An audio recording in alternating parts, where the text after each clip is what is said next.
Well, wow. Can you talk us through where you are now, insofar as you can, and what you're doing? How have you found yourself in this position?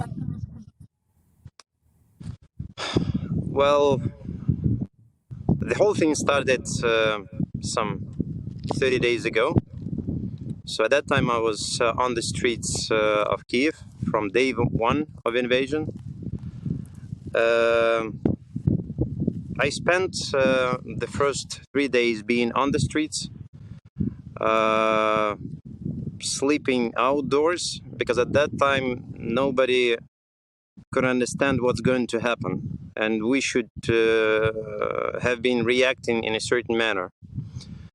I'm just 100% Ukrainian, pure civilian, have never been to military service, have never taken part in any military campaign.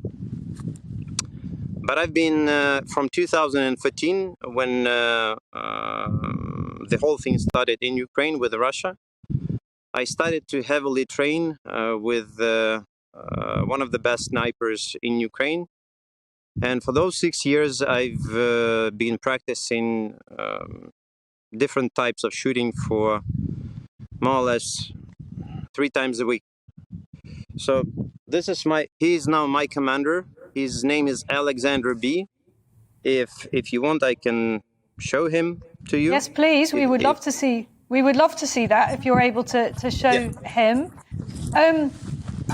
So just for my understanding and for the understanding of hello there, thank you so much for joining us. Understand that you're Alexander's commander now. Can I just try to understand here, you said that you've been practicing 3 times a week since 2013. Is that something that you have been doing privately, or was it through some kind of scheme, or is this just something you two have worked on together? Can you explain? No, this person who is now my commander, he is one of the best snipers of Ukraine. He is 2 times world champion among the military and police forces, which takes place in Hungary. So he's been in special forces called Alpha. It's anti-terrorist organization for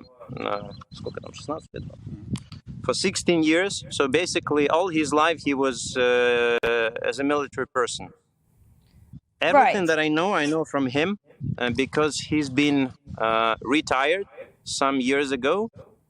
But from 2014, he started to teach different people. He set up the Ukrainian Federation for long-range shooting. Also, the sports shooting club Alpha Bravo, which is one of the biggest, if not the biggest, clubs across Ukraine. So basically, I started to train with him. Yes, it was a completely private. I mean, I was funding it from my own pockets, all the ammo, all the firearms, everything, all the equipment.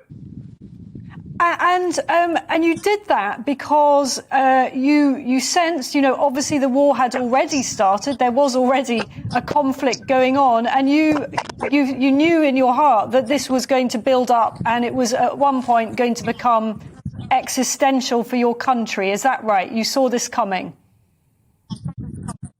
Look, for me, it was absolute. 2014 for me was extremely difficult. Why? Because at that time I realized no matter how fast I can swim 5 kilometers in open water or how many push-ups I can do, I was not able to protect my loved ones at that time, because I didn't have any knowledge of how to use firearms.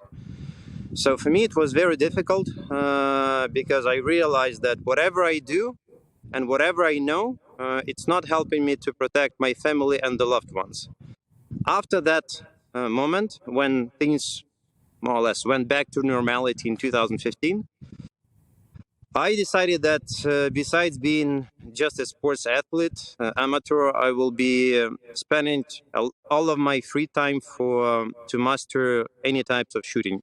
And this is what I did. It's like I was getting myself prepared for a day like this. It may sound weird, but it's always better to be prepared. Well, That's I realized in 2014. yes. I never knew I would use that knowledge, but unfortunately this day came.